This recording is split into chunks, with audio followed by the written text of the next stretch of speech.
अयोध्या जी में कुछ हमारे सुहृदगण एकत्र हुए थे कुछ दिन पूर्व, तो वहाँ कुछ चर्चा हुई त्रिदंडी सन्यासियों के विषय में।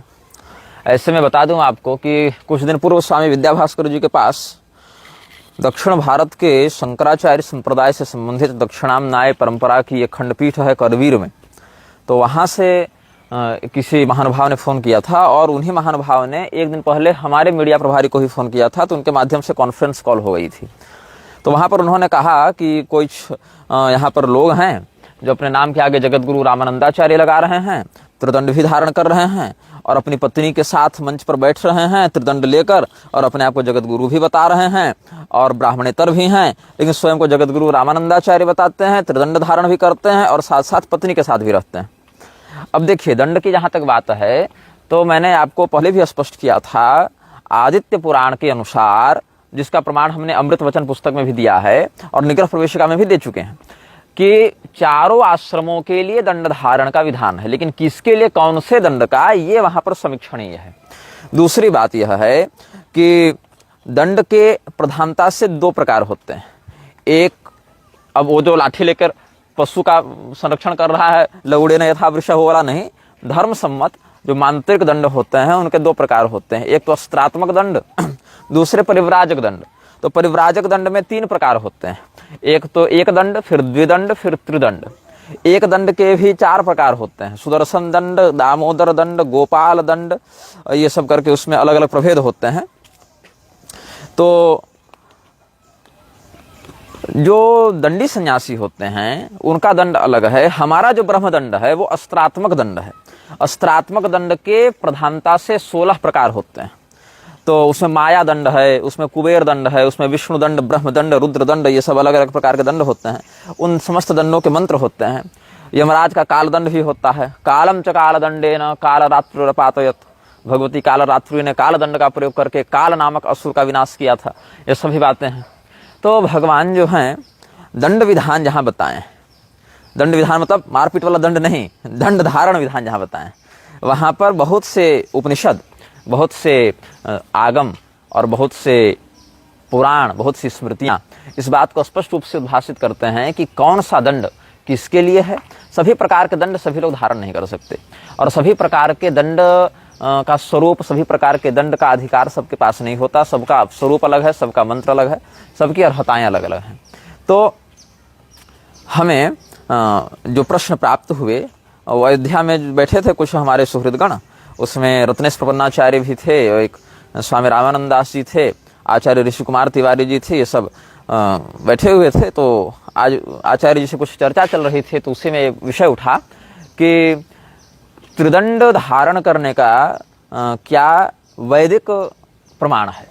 मतलब एक दंड का तो मिलता होगा, लोगों की दृष्टि में है भी, मतलब बाकियों को भी मिलता होगा, किंतु त्रिदंड धारण करने का क्या प्रमाण है और वेदों में क्या प्रमाण है। तो इस पर उन्होंने मुझे बताया, जिस बात की मैं पुष्टि नहीं करता हूँ, ये एक चर्चा की बात है, जिस पर उन्होंने मुझे बताया।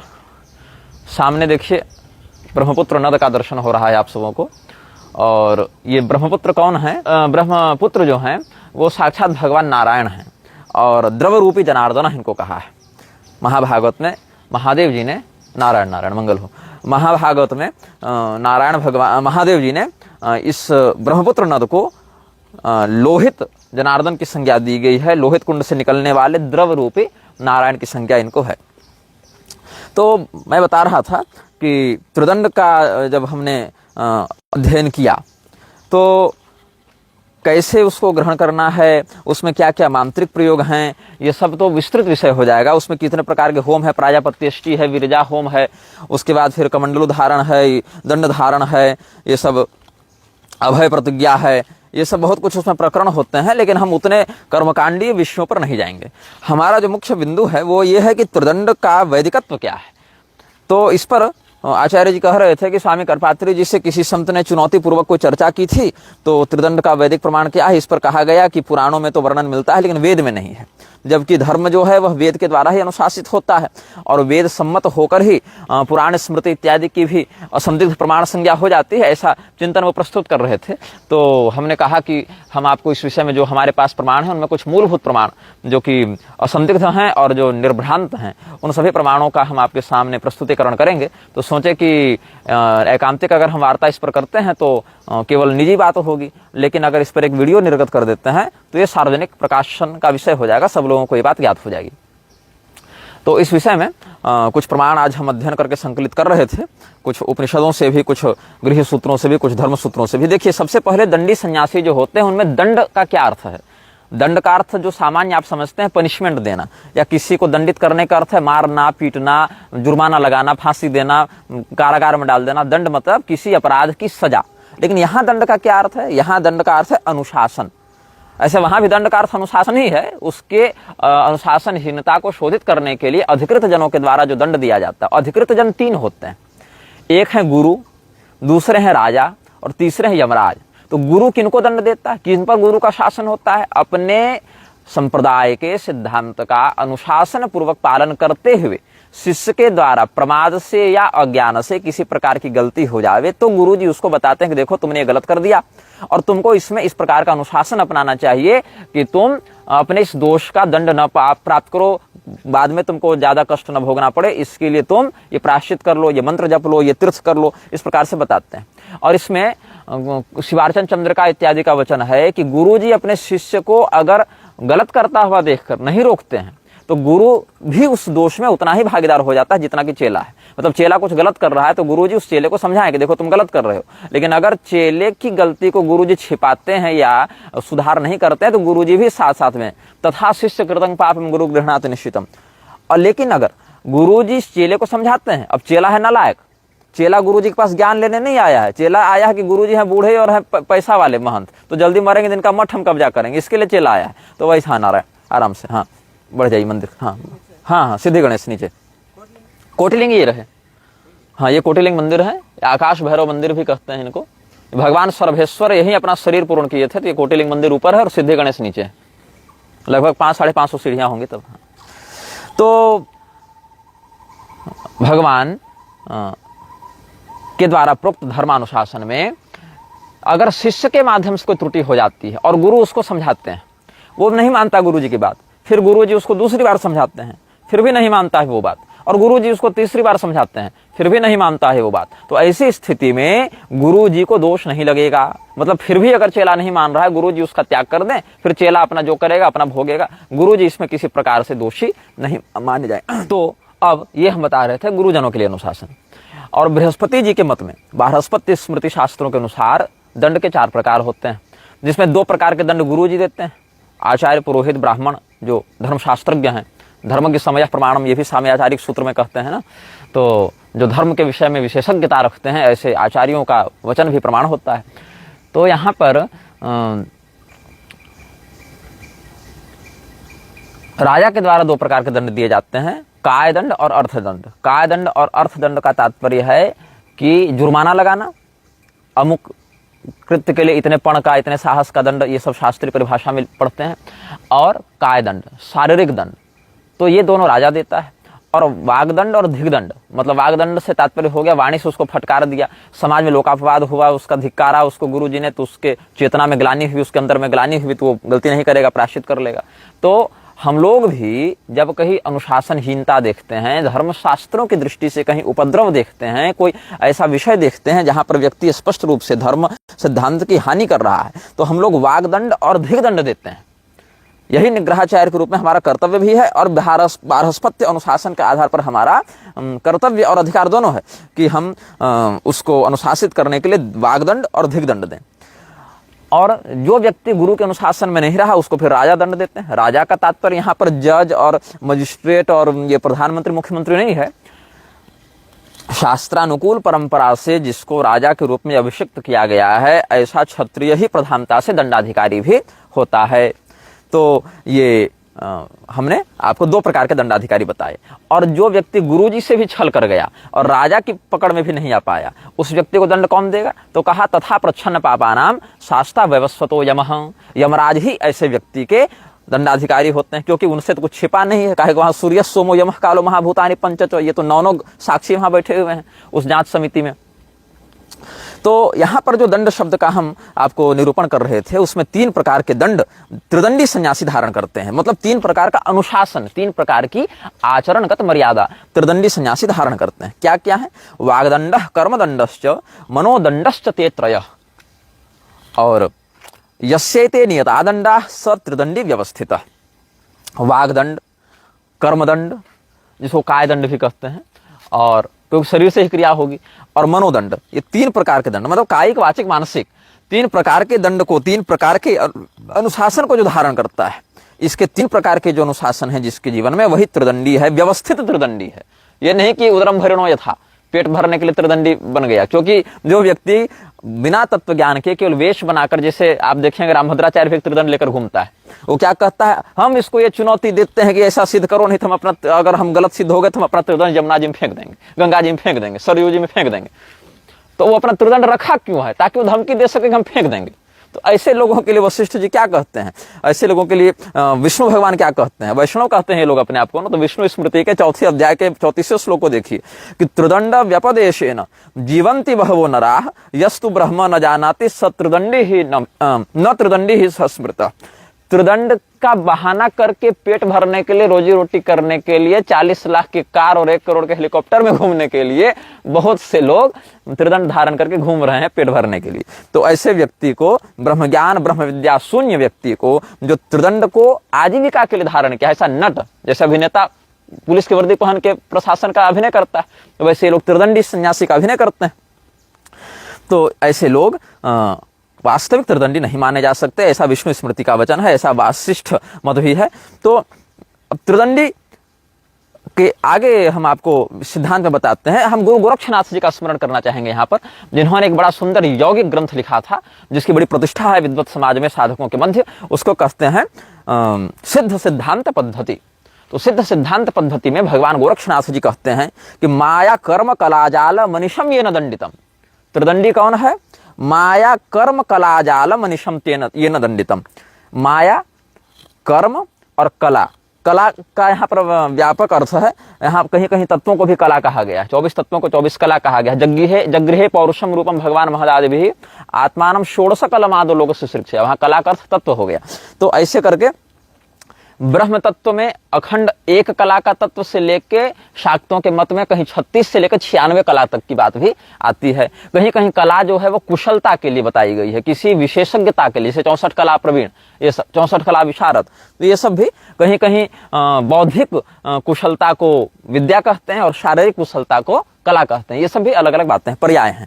तो आप ऐसा समझ लें कि यहाँ पर जो कला है वो सांसारिक कृत्यों में कर्मठता, अलग अलग संचित प्रारब्ध क्रियमाण कर्मों में प्रवृत्ति और मायिक वासनाओं से प्रबंधित, इन तीनों स्तरों पर जिसने इन तीनों को ही दंडित कर रखा है, मतलब इन तीनों पर जिसका नियंत्रण हो, कमांड जो रखता हो, उसी को त्रिदंडी कहा जाता है। जैसे पहाड़ के ऊपर 3 प्रकार के मौसम हो सकते हैं, या तो भयंकर धूप, चाहे भयंकर बारिश, चाहे भयंकर बर्फबारी, लेकिन तीनों स्थिति में पहाड़ हिलता नहीं है, पहाड़ अविचल रहता है। वैसे मायिक, कार्मिक और आणविक, जिसको कलात्मक कहते हैं, इन तीनों प्रकार से जो संसार प्रबंधित है, उस संसार के ऊपर जिसका अनुशासन है, संसार के द्वारा जो नियंत्रित नहीं हो रहा है, बल्कि संसार को ही जो नियंत्रित करने का सामर्थ्य रखता है, ऐसा पर्वत के समान अविचल संयम वाला, अविचल ब्रह्मनिष्ठा वाला सन्यासी ही या योगी ही त्रिदंडी कहलाता है। यह भगवान गोरक्षनाथ जी ने कहा है। माया कर्म कला जाल मनीषम ये न दंडितम अचलो नगवद भाति त्रिदंडी सोभिधीयते। और त्रिदंडी के समान ही एक दंडी की भी प्रतिष्ठा है। एक दंडी, द्विदंडी या त्रिदंडी, ये सब जो है समान रूप से प्रतिष्ठित माने गए हैं। इसीलिए अलग अलग संप्रदाय में अलग अलग स्वरूप भेद या उपासना भेद होने के बाद भी लोगों को इसमें ये नहीं कहना चाहिए कि एक दंडी स्वामी बड़े हैं, त्रिदंडी छोटे हैं, ऐसा। हालांकि अपने संप्रदाय के लिए तो स्वसंप्रदाय तो सिद्धांत की ही वरिष्ठता और विशिष्टता सभी शास्त्र बताते हैं, लेकिन द्वेष का संयमन करने के लिए, द्वेष नियमन के हेतु आप ऐसा ऐसा समझे कि एक दंडी और त्रिदंडी दोनों का अनुशासन समान ही चलना चाहिए। ऐसा मदन पारिजात में भी वचन प्राप्त होता है। तो वाग्दंड कर्मदंडश्च मनोदंडश्च ते त्रयः यस्यैते नियता दंडा स त्रिदंडी व्यवस्थित, ऐसा वायु पुराण इत्यादि में भी मिल जाएगा। और परिव्राज नारद, जो परिव्राजकोपनिषद है, नारद परिव्राज उपनिषद है, उसमें लिखते हैं स त्रिदंडी महायति। यति तो सामान्य हो गए, लेकिन वो यतियों का भी यति है, तो परिव्राजकाचार्य कहते हैं उसको, परिव्राजकों के भी वो आचार्य हैं। और यही बात सत्रदंडी महायति, ये सब मार्कंडेय जी ने भी अपने मार्कंडेय पुराण इत्यादि में भी ये सब वचन प्राप्त होते हैं। मार्कंडेय जी का भी यह सिद्धांत है। और महाभारत में कहते हैं एक दंडी त्रिदंडी वा शिक्षी मुंडित एव वा काषाय मात्र सारोपी यति पूज्यो युधिष्ठिर। एक दंडी हो चाहे त्रिदंडी हो, चाहे शिखा युक्त हो, आसह कप्रधना, चाहे वो जटा वाला हो, लेकिन काषाय मात्र सारोपी यति पूज्यो युधिष्ठिर, कहीं काषाय दंड धारोपी यति पूज्यो न संशय, ऐसा भी अश्वमेध पर्व इत्यादि वचन मिलता है कि भगवा वस्त्र धारण करके दंड हाथ में लेकर उपस्थित व्यक्ति, चाहे वो त्रिदंडी हो, चाहे एक दंडी हो, चाहे वो शिखी हो, चाहे मुंडी हो, लेकिन वो सम्माननीय होता है, पूजनीय होता है, ऐसा युधिष्ठिर जी के प्रति वचन बताया गया है। अब त्रिदंड धारण करने का जो अनुशासन है, उसमें समझना चाहिए केवल ब्राह्मण ही त्रिदंड धारण कर सकता है। आपको अहिर्बुध संहिता पढ़नी चाहिए, आपको बोधायन स्मृति का अनुसरण करना चाहिए, आपको कूर्म पुराण का अनुसरण करना चाहिए।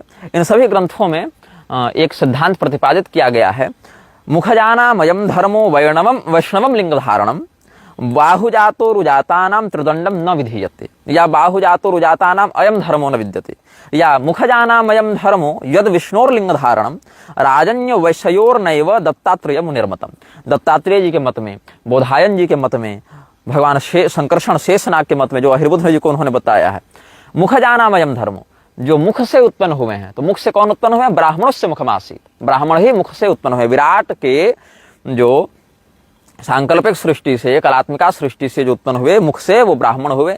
और मुखादग्नि रजाए, तो अग्नि ब्राह्मण इत्यादि की रचना विराट के मुख से हुई है। तो उन्हीं के लिए केवल ये वैष्णवलिंग धारण कहा गया है। और वैष्णवलिंग क्या है, इस पर भी हम बाद में आगे चर्चा करेंगे। बाहुजातो रुजातानाम त्रिदंडम न विधीयते, बाहु मतलब क्षत्रिय और उरु मतलब वैश्य इत्यादि के लिए त्रिदंड का विधान नहीं है। राजन्य वैश्योर नैव दत्तात्रेय मुनिर्मतम, और दत्तात्रेय जी ने भी इसी बात को पुष्ट किया है। तो शाट्यायनीयोपनिषद में मैं आपको 4 श्लोकों से प्रमाण दूंगा, ये सब वैदिक प्रमाण आपको मैं दे रहा हूं। त्रिदंडम उपवीतम च वासः कौपी निवेष्टनम शिक्यम पवित्रमित्येतद् विभ्रयाद्यावदायुषम। त्रिदंड धारण करके जो व्यक्ति सोपवीति सागनिक त्रिदंडी होते हैं, मतलब वो निरग्नि और यज्ञोपवीत का विसर्जन करने वाले नहीं होते, तो ऐसे जो हैं सन्यासी, वो क्या करेंगे, जब तक जीवन रहेगा तब तक कौपीन, त्रिदंड, यज्ञोपवीत, शिखा और कमंडलू ये सब धारण करेंगे। तो पंचेतास्त्वितेर मात्रा स्ता मात्रा ब्रह्मणे श्रुता, परमात्मा की भी 5 मात्रा हैं। ओंकार जहां ओमित एकाक्षरम ब्रह्म, तो एकाक्षर ब्रह्म की, परमाक्षर ब्रह्म की 5 मात्राएं होते हैं, अकार, उकार, मकार, नाद और बिंदु। ये 5 कलाएं मानी गई हैं किसकी? एकाक्षर ब्रह्म की। और वही 5 कलाओं के प्रतीक ये सब हो जाते हैं त्रिदंड, यज्ञोपवीत, कमंडलू, कौपीन और भैक्ष पात्र। तो ये 5 जो है सो त्रिदंडी के लिए हो जाते हैं। और ये जो है जब तक जीवन रहे तब तक त्रिदंडी नहीं छोड़े। पंचेतास्तु यतेर मात्रास्ता मात्रा ब्रह्मणे श्रुता न त्यजेद यावद उत्क्रांतिरंतेपि निखनेत सह। और जब ये त्रिदंडी सन्यासी अपने शरीर को पूर्ण कर लेंगे, तो जब उनको भूमि में समाधि दी जाएगी, जब भूमि में गड्ढा खोद के उनको स्थान देंगे, तो उन समस्त पंचोपस्करों का, ये जो 5 हमने बताया, इनको भी साथ में वहां पर डाल देना है। इसमें एक उपदंड रखते हैं कुछ परंपराओं में, वो छोटा सा एक आधे परिमाण का दंड होता है, जो कि उत्तराधिकारी को दिया जाता है कि भाई इस अमुक दंडी सन्यासी के शिष्य हुए, तो ये उपदंड रख के फिर उसी से अपने त्रिदंड को युक्त करके आगे गद्दी पर बैठेंगे। क्योंकि गुरु जी की गद्दी पर बैठने का अनुशासन नहीं है। गुरु जी के साथ सहशय्यासन का निषेध है। सहशय्यासन का क्या अर्थ है? साथ में सोना नहीं है, साथ में खाना नहीं है। गुरु के साथ में बैठना नहीं है, मतलब एक समान आसन पर गुरु और शिष्य भोजन नहीं कर सकते और शयन नहीं कर सकते, ये भी अनुशासन है। तो गुरु जी के आसन पर कैसे बैठ जाएंगे हम? तो गुरु जी के आसन पर हम नहीं बैठे हैं, गुरु जी ही बैठे हैं हमारे रूप में, ऐसा मानते हुए उपदंड रखने का अनुशासन, गुरु जी के त्रिदंड से निकालकर रखने का अनुशासन भी कुछ परंपराओं में, वैष्णवों में प्राप्त होता है। तो ये विष्णु लिंग है। विष्णु लिंग मतलब यहाँ चिन्ह है, यहाँ लिंगकार से जननेन्द्रिय नहीं होगा, यहाँ चिन्ह होगा। विष्णुलिंगम द्विधा प्रोक्तम व्यक्तम अव्यक्तमेव च तयोरेकमपि त्यक्त्वा पतत्येव न संशयः। विष्णुलिंग मतलब भगवान विष्णु का यह जो प्रतीक है, यह जो चिन्ह है, ये दो प्रकार का होता है, एक तो बाह्य और एक आभ्यंतर। बाह्य में क्या हो गया, जो हमने आपको त्रिदंड बताया, जो बाहर से दिखता है दंडी सन्यासी के हाथ में, और आंतरिक आभ्यंतर दंड क्या हो गया, तो हमने कहा जो वाचिक, कायिक और मानसिक जो तीन दंड हो गए वो आभ्यंतर हो गया, अपने वाणी पर संयम, अपने मन पर संयम, अपनी क्रिया पर संयम, तो ये आभ्यंतर हो गया। तो दोनों में से एक से भी अगर आप छूटते हैं तो सीधे रसातल जाएंगे, आपका पतन होगा। मतलब बाहर का वेश भी आपको बनाकर रखना है और अंदर से वो संयम भी रखना है, तभी आपका संन्यास जो है त्रिदंडी सन्यासी के रूप में पुष्ट माना जाएगा। तो त्रिदंडम वैष्णवम लिंगम, यहाँ जो कहा ना विष्णु लिंगम द्विधा प्रोक्तम, तो शाट्यायनोपनिषद में वेद भगवान क्या निर्देश देते हैं कि विष्णु त्रिदंडम वैष्णवम लिंगम विप्राणाम मुक्ति साधनम। तो जो हमारे सज्जन महानुभाव ने जिज्ञासा व्यक्त की थी कि ब्राह्मणों के लिए त्रिदंड धारण करने का क्या वैदिक अनुशासन है, तो बिल्कुल है। त्रिदंड जो है वह वैष्णव चिन्ह है और ब्राह्मणों के लिए मुक्ति का साधन है। तो निर्वाणम सर्वधर्माणाम इति वेदानुशासनम। अब इस श्लोक के बाद कोई संदेह नहीं होना चाहिए, है ना। त्रिदंडम वैष्णवम लिंगम विप्राणाम मुक्ति साधनम तयोरेकमपि त्यक्त्वा पतत्येव न संशयः। तो ये सब हमने आपको कुछ बताया। और इसमें एक दंडी हो या त्रिदंडी हो, चतुर्थम आश्रमम गच्छेद ब्रह्म विद्या परायण। ब्रह्म विद्या की जिज्ञासा रखते हुए, ब्रह्म विद्या का अनुष्ठान करते हुए चौथे आश्रम मतलब संन्यासाश्रम की ओर जब ब्राह्मण जाएगा तो समस्त प्रकार की आसक्तियों का परित्याग करके एक दंड और त्रिदंड दोनों विधान से जा सकता है। चतुर्थम आश्रमम गच्छेद ब्रह्म विद्या परायण एक दंडी त्रिदंडी व सर्वसंग विवर्जितः। ये बौधायन जी का वचन है। और बौधायन धर्मसूत्र में ही कहते हैं न चात ऊर्ध्वम शुक्लम वासो धारयेत। एक दंडी त्रिदंडी वा, चाहे एक दंडी हो चाहे त्रिदंडी हो, फिर ऊपर वो श्वेत रंग के वस्त्र धारण नहीं कर सकता है। श्वेत रंग के वस्त्र सामान्यतया गृहस्थी के लिए बताए गए हैं। अब कुछ लोग हमारे रक्त वस्त्र पर आक्षेप कर रहे थे कि तुम गृहस्थी हो तो कैसे लाल पहनते हो, तो समस्त शाक्तों के लिए रक्त वर्ण सामान्यार्ह योग्यता में आता है, वहां पर शुक्लता अनिवार्य नहीं। वो भी कुलमार्ग में अभिषिक्त साधक के लिए तो गृहस्थ होने पर भी शुक्ल का अनिवार्यत्व तो नहीं है, शुक्ल वर्ण का अनिवार्यत्व तो नहीं है, वहां रक्त वस्त्र ही प्रधान वर्ण के रूप में व्याप्त हो जाता है। अब ये कब तक के लिए, ये कुटीचक श्रेणी के त्रिदंडी सन्यासी के लिए, परमहंस श्रेणी के त्रिदंडी सन्यासी के लिए। यहाँ कुटीचक बहुधा ये सब होते हैं ना, हंस परमहंस ये सब चतुर्वेद यतियों की बात शास्त्र में आती है। तो इसमें यह समझना चाहिए कि जब परमहंसत्व प्राप्त हो जाएगा, उस पर भी आएंगे कि क्या है परमहंसत्व पर, तो जाबालोपनिषद की श्रुति में कहते हैं कि जब परमहंसत्व प्राप्त हो जाएगा तब त्रिदंड नहीं धारण करना बाहर से, या निर्माण तंत्र इत्यादि में भी वचन है, एक दंड भी वहां पर विसर्जित हो जाता है। तो हमारे जो दादा गुरुदेव थे उनका एक दंड लेकर श्रृंगेरी के तात्कालिक शंकराचार्य जी ने वहां प्रयागराज में डाल दिया था। जब कुंभ में उनका दासुप्रणा श्रुति पर व्याख्यान हुआ था तब कहा कि आप परमहंसत्व को प्राप्त हो गए हैं, इसीलिए आपके लिए एक दंड का बाह्य लक्षण धारण करना अनिवार्य नहीं रहा। उनका कमंडल और उनका दंड लेकर श्रृंगेरी के तत्कालीन शंकराचार्य जी ने इसमें प्रयागराज जी में संगम में विसर्जित कर दिया था निर्वाण तंत्र की परंपरा के अनुसार। तो वहां दशारण मंत्र का जप करते हुए ऐसा करने का अनुशासन है। जैसे नवारण है ना भगवती का, वैसे दशारण मंत्र सन्यासियों के लिए महत्व रखता है। तो जाबालोपनिषद में यह कहते हैं यद्यातुरस्यान मनसा वाचा संन्यसेत। यदि कोई व्यक्ति आतुर हो गया है, आतुर कौन है, जो मरणासन हो गया, आतुरो न सजीवती, आतुर अवस्था वाला व्यक्ति ज्यादा बचता नहीं है, और उसको लगे अब हम मर जाएंगे, तो मन और वाणी का प्रयोग करके मन से सोचे कि मैं सन्यासी हो गया, और वाणी से कह दे कि संन्यस्तोस्मि, मैं संन्यस्त हो गया, तो उसको संन्यास का ही फल मिलता है मरने के बाद। लेकिन अगर वो बच जाए तब तो उसको विधिपूर्वक फिर संन्यास लेकर उसी निवृत्ति मार्ग में आगे बढ़ना है। एष पंथा ब्रह्मणा हानुवित्तस्तेन इति संन्यासी ब्रह्मविदित्येवमेवैष भगवन् वै याज्ञवल्क्यः।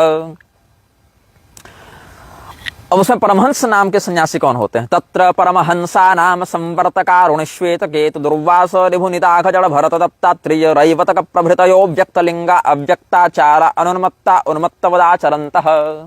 परमहंस कौन होते हैं?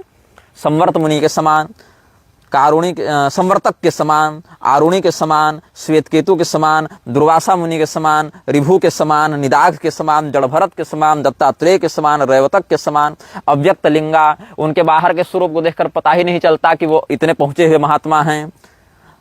कोढ़ी, दरिद्री, रोगी कामी क्रोधिक समाम दिखते हैं। अव्यक्ताचारा, वो किसकी आराधना करते हैं, कौन सा मंत्र जपते हैं पता नहीं चलता। अनुन्मत्ता, ब्रह्मनिष्ठ होने के कारण उन्माद रहित हैं लेकिन बाहर से पागल के समान लगेंगे। और ऐसे व्यक्ति का फिर कोई बाह्य लक्षण भी शेष नहीं रह जाता, क्योंकि अव्यक्ताचारा हो गए ना, उनके आचार को पकड़ ही नहीं सकते परमहंस के। तो त्रिदंडम कमंडलम शिक्यम पात्रम जलपवित्रम शिखाम यज्ञोपवीतम च इत्येतत् सर्वं भूस्वाहेत्यप्सु परित्यज्यात्मान मनविच्छेद। ऐसा वेद भगवान अनुशासन बताते हैं जाबालोपनिषद में कि त्रिदंड, कमंडलो, भक्ष पात्र और कमंड, ये सब शिखा यज्ञोपवीत, ये सबको जल में भूस्वाहा ऐसा कह के छोड़ देना चाहिए और परमात्म तत्व का चिंतन करते रहना चाहिए। तो ये सब त्रिदंड ग्रहण करना और त्रिदंड के विसर्जन की विधि है। लेकिन ये कब है, जब परमहंसत्व प्राप्त हो जाए तब। और परमहंसत्व प्राप्त नहीं हुआ है तब तक क्या करना है आपको, तब तक आपको जीवन भर धारण करना है। तो वहां क्या हो जाएगा, न त्यजेद्यावदुत्क्रांति रमते पे निखनेत सह। तब आप के देहावसान के बाद जब आपको भूमि में स्थान दिया जाएगा तो वहीं पर आपको इन समस्त उपस्करों के साथ ही समाधि दे दी जाएगी। ये सब बातें हैं। अब आपको हम बताते हैं वैखानस धर्म सूत्र का आश्रय लेकर। बहुदकास्त्रिदंड कमंडलोकाशाय धातु वस्त्र ग्रहण वेशधारिणो ब्रह्मरस गृहेषु चान्येषु साधुवृत्तेषु मांस लवण पर्युषितान्नं वर्जयन्तः सप्तागारेषु भैक्षम कृत्वा मोक्षमेव प्रार्थयन्ते। बहुदक श्रेणी के जो सन्यासी होते हैं वो त्रिदंड, कमंडलू और गिरवा वस्त्र ये सब पहनकर और ब्रह्मर्षियों के घर में, मतलब शास्त्र के ब्राह्मणों के घर में, और अगर शास्त्र के ब्राह्मण न मिले तो सदाचारी अन्य वर्णों के घर में भी जाकर, जिसमें नमक न हो और मांस इत्यादि न हो, जो बासी न हो, ऐसे अन्न की भिक्षा लेते हैं।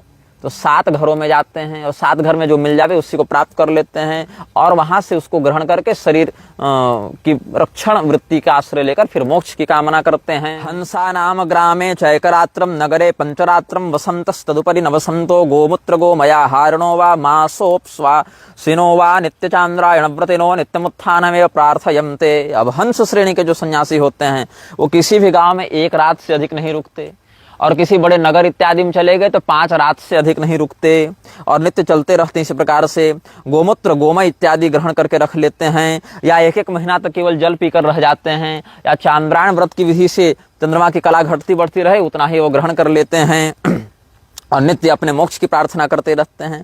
अब हम परमहंस पर आते हैं। परमहंसा नाम वृक्षैक मूले शून्यागार श्मशाने वा वासिनः सांबरादिगंबरा वा।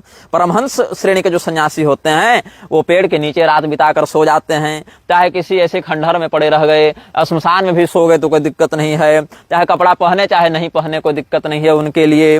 और न तेषां धर्मा धर्मो सत्या नृते शुद्ध शुद्ध्यादिद्वैतम। संसार में 2 बातें हैं, धर्म है और अधर्म है, पवित्रता है अपवित्रता है, सत्य है और असत्य है। तो ये सब जो द्वैत है, 2 तरफा विभाजन है संसार का, उसमें वो पढ़ते ही नहीं है। उनके लिए सर्वम ब्रह्ममयम जगत है। लेकिन संसार में ये हाल देखो कि मठों के पीछे और सिंहासन के पीछे और उपाधि के पीछे लड़ाई झगड़ा काम क्रोधातुर होकर दौड़ने वाले लोग भी काषाय वेश मात्र धारण करके स्वयं को परमहंस परिव्राजकाचार्य बताते हैं। यथा किष्किंधायाम गोविंदानंद, यथा हरिद्वारे कैलासानंद। ये सब परमहंस परिव्राजकाचार्य जो हैं वो हुई हुई वाली हूटर वाली गाड़ी में चलते हैं। ये सब परमहंस परिव्राजकाचार्य जो हैं वो वृक्ष के नीचे सांबर दिगंबर होकर नहीं सोते हैं। इनको बड़े बड़े एसी वाले कमरे चाहिए और ऑटोमेटिक हथियार वाले बॉडीगार्ड चाहिए। और अगर किसी मुंबई महानगर इत्यादि की हिरवान आ जाए तो फिर क्या कहने, इनको तो लगा कि देवराज इंद्र फिर हम ही हो गए। और ऐसे लोग फिर धर्म पर व्याख्यान देने आते हैं, ऐसे लोग स्वयं को परमहंस श्रेणी का सन्यासी बताते हैं। तो कैलासानंद का हमने नाम लिया, कैलासानंद मदनी के साथ उठते बैठते हैं। तो यहाँ पर म्लेच्छय सह व्यवहार कुर्वन्ते ऐसा तो नहीं, कुर्वन्ती ऐसा तो नहीं है। तो बस कहा कि न तेषां धर्मा धर्मो सत्यान्यते शुद्ध शुद्ध्यादिद्वैतम। तो लगता है इन्होंने यही अपना लिया कि हमारे पास कोई आचार्य आवे चाहे कोई मुसलमान आवे, न द्वैतम का के सबको गले लगा लो। तो इसी भाव से लगता है ये लोग इन शास्त्र वाक्यों का दुरुपयोग करते हैं। और सर्वसमाः सर्वात्मानः समलोष्ट कांचनाः सर्ववर्णेषु भिक्षाचरणं कुर्वन्ति। और परमहंस श्रेणी के सन्यासी फिर सभी वर्णों के यहाँ भिक्षाटन करते हैं। और समलोष्ट कांचनाः, उनके सामने तुम सोने के बिस्किट रख दो चाहे मिट्टी का ढेला पड़ा हो, दोनों ही स्थिति में उनको न किसी प्रकार की आसक्ति है न किसी प्रकार की उपेक्षा है, अनपेक्ष भाव से रहते हैं। तो इसमें क्या है कि कैलासानंद का एक पॉडकास्ट हम देख रहे थे, वो भी किसके साथ, मनोज तिवारी के साथ। वही रिंकिया के पापा, मनोज तिवारी था ना वो, रिंकिया के पापा गाया था कौन, तो वही इंटरव्यू। अब से रिंकिया के पापा को क्या पता है कि धर्म क्या है, और मदनी के साथ कुरान का आदान प्रदान करने वाले कैलासानंद को क्या पता है कि धर्म क्या है। तो ये दोनों बैठ के धर्म पर चर्चा कर रहे थे, और कैलासानंद ने क्या कहा उसमें कि पहले तो शंकराचार्य ही अखाड़ों का नेतृत्व करते थे और 4 ही शंकराचार्य होते हैं, लेकिन मनोज तिवारी की धूर्तता देखो, उसने पूछा नहीं कि वर्तमान में 4 शंकराचार्य कौन है क्योंकि कैलासानंद है आरएसएस का एजेंट, और आरएसएस वासुदेवानंद को शंकराचार्य मानती है, तो वहां कहना पड़ेगा, फिर हो जाएगा विवाद, बन जाएगा माहौल, मोमेंट बन जाएगा, फिर तो दिक्कत हो जाएगी। इसलिए कह तो दिया कि 4 ही शंकराचार्य होते हैं, लेकिन फिर नरेंद्रानंद के साथ जब पेशवाई करता है अवधेशानंद जूना अखाड़ा वाला, तो ये नहीं कहते कि काशी सुमेरु वाला शंकराचार्य सही नहीं है। तो बहुत दिक्कत है इसमें, बहुत झोल है, असुविधा के लिए खेद है, और सारा सिस्टम में छेद है। तो यहाँ पर जो कहा कैलासानंद ने कि शंकराचार्य ही अखाड़ों का नेतृत्व करते थे, लेकिन कालांतर में झगड़ा हो गया, तो अखाड़ों ने कहा कि अब शंकराचार्य हमारा प्रतिनिधित्व नहीं करेंगे, अब हमारा नेतृत्व तो हमारे आचार्य महामंडलेश्वर करेंगे। इसीलिए अखाड़ों के आचार्य और शंकराचार्य समतुल्य होते हैं, एक बराबर होते हैं। तो अखाड़ों ने क्यों घोषणा कर दी, क्योंकि अखाड़ों में हो गया घुसपैठ, और घुसपैठ में ऐसे ही नालायकों को जब अखाड़ों का महामंडलेश्वर राजनीतिक प्रश्रय से बनाया गया, तो क्या हुआ, इन्होंने एक वहां लूप होल निकाला कि हम तो चाहे जिसको भी जगत गुरु बना दें, जिसको भी महामंडलेश्वर बना दे, जिसको भी ये बना दे वो बना दे। तो क्या हुआ कि अखाड़ों ने आरएसएस के प्रभाव में आकर वासुदेवानंद को शंकराचार्य मान लिया, वासुदेवानंद ने किन्नरों को महामंडलेश्वर बनाना प्रारंभ किया। यहाँ किन्नर शब्द का प्रयोग हिजड़ों के लिए मैं कर रहा हूँ, देवयोनि के लिए नहीं कर रहा हूँ, क्योंकि रूढ़ हो गया ये शब्द उनके ऊपर, अब इसलिए तुम समझ जाओ, इसके लिए मैं कह रहा हूं। अब इस पर हिमांगी सखी का इंटरव्यू देख रहे थे, पता नहीं कहां पर टीवी चैनल में बकवास कर रहे थे कि मेरा पैर पकड़ के माफी मांगो, पैर पकड़ के माफी मांगो। अब बता रहा हूं, एक थी शबनम बेगम। अब शबनम बेगम गई थी हज करने। अब शबनम बेगम, जब तक शबनम बेगम थी तब तक तो ज्यादा कोई जाना नहीं। शबनम बेगम जब बन गई भवानी नाथ, तो क्या हुआ, वो मुसलमान जो हज करके लौटी थी, वो शबनम बेगम बन गई किन्नर अखाड़ा के महामंडलेश्वर। अब किन्नर अखाड़ा का स्थापना हो गई इस प्रकार से। और जब हमने कहा कि ये किन्नर अलग होते हैं, वो तो देव योनि में आते हैं, हिजड़े अलग हैं, और किस किस कर्म के दंड स्वरूप व्यक्ति अगले जन्म में नपुंसक बनता है, हिजड़ा बनता है, और कैसे ये धर्मगुरु के रूप में मान्य नहीं किए जा सकते सनातन धर्म की मर्यादा के अंतर्गत, तो हमें आ गई धमकी। यद्यपि वो ऑडियो भी मैं इसमें लगा ही दूंगा, और वो ऑडियो जब मैं लगाऊंगा तो लगभग 2 मिनट का वो ऑडियो है, तो आप सब उसको सुन लीजिएगा। और उस ऑडियो की हमने अभी उसका परीक्षण नहीं किया है कि वो ऑडियो में आवाज किसकी है, लेकिन जहां तक उस ऑडियो को मैंने सुना है, मुझे भेजा था किसी व्यक्ति ने, वो उसने कहा कि ये लक्ष्मी नारायण त्रिपाठी हैं, वो किन्नर अखाड़ा के आचार्य महामंडलेश्वर हैं, और ये कुछ कह रहे हैं, जरा सुनिए। तो यद्यपि उसने तो हिमांगी सखी को भी बहुत गालियां दी। अब बताओ यही सब क्या हुआ, ये सब नकली लोग, फर्जी लोग बन गए अखाड़ों के महामंडलेश्वर। इन्होंने अपने नए शंकराचार्य खड़ा करने प्रारंभ किए और नए शंकराचार्य बनाने लगे, नए नए अखाड़े और नए नए जगत गुरु। तो ये सब, तुम मेरा कोढ़ मल में मलहम लगाओ, हम तुम्हारे कोढ़ में मलहम लगाएंगे, यही बात है। तो वो कह रही थे कि कोर्ट में हम घसीटेंगे, सब पर मानहानि करेंगे। अरे भैया, मानहानि करो, तुम मानहानि का केस करो, चाहे जो करना है करो, लेकिन ये सोचोगे कि तुम जो है वो मुसलमान होके हज करके घर वापसी का नाटक करते हुए आरएसएस के द्वारा घुसाए जाओगे और नया अखाड़ा बना के हमारे माथा पर चढ़ के कहोगे हम गुरु हैं तुम्हारे और धर्म गुरु, हम सन्यासी हैं, तो कैसे मान्यता दे देंगे जी तुमको। ये तो वो महाकुंभ या कुंभ जो भी तुम लोग अपना नाम रखे हो, उसमें जो एक नायब तहसीलदार नकली बन के घूम रहा था, उसको प्रशासन अरेस्ट कर रही है, और वही ब्रजेश पाठक जो उप मुख्यमंत्री बना घूमता है, अब पता है कि नहीं असली उप मुख्यमंत्री है कि नहीं मुझे नहीं पता, हो सकता है नकली भी हो। तो वो जो है सो अवधोक्षजानंद के पास जाकर कर रहा था वो कि ये गोवर्धन मठ के शंकराचार्य हैं और ये हैं, वो हमने विरोध किया और बहुत से लोगों ने भी उस पर कमेंट किया था, तो उसने बाद में एडिट कर दी वो पोस्ट।